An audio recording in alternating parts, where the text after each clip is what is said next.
Ito po ang ating Katoji sit and stand tandem stroller. So, already wash and ready to use na po ito. Kung hindi po kayo satisfied sa wash po namin, pwede nyo po ulit siyang i-rewash. Ayan, okay. So, wala po itong faded, wala siyang discoloration. So, ito po yung details po niya one by one. Unahin natin sa kanyang canopy. Ayan. So, meron siyang lock dito para mag-fitted siya. Ayan. So, pwede siyang ganyan. Okay, pwede rin naman pag ganito sa gitna. Or pwede rin naman full canopy na pag ganyan. Okay, ayan. So, next natin sa pag-fold po sa kanya. Ayan, okay.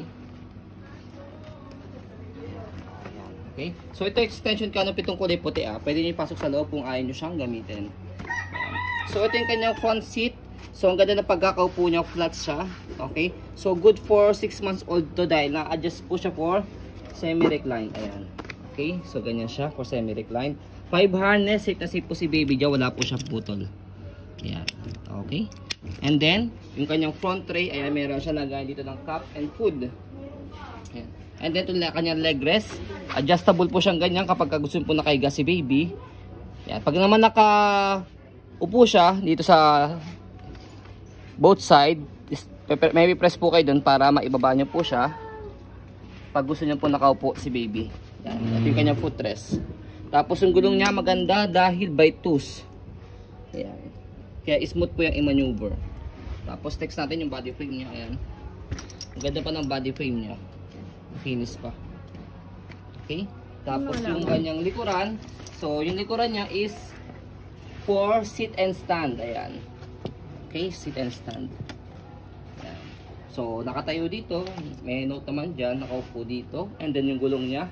Stopper. Check natin. Ayan. Okay. All goods. Tapos, kabilang side ng body frame. So, basket niya malaki. Marami po kayong pwedeng mailagay. Meron siyang zipper dito para pwede nyo ilagay dito sa side na to. Ayan, okay. So, next natin, sa handle niya, check natin kung meron tear. Ayan, wala naman siyang tear. Tapos, meron siya ditong pocket. Ayan, para kay parents o para kay baby rin, lagayan dito ng mga bottled water. Ayan, tissue, cellphone, wipes. Ayan, pera. Ayan, meron dito. So, bago natin siya i-fold, stroll muna natin siya to make it sure na wala siyang problem regarding sa kanyang mechanism. So, semi-lightweight lang po ito, hindi siya ganong kabigatan po. Siguro ang weight ito around 8 to 9 kg for tandem stroller. Ayan. So, sa pag-fold po sa kanya, stopper nyo muna para hindi siya gumalaw.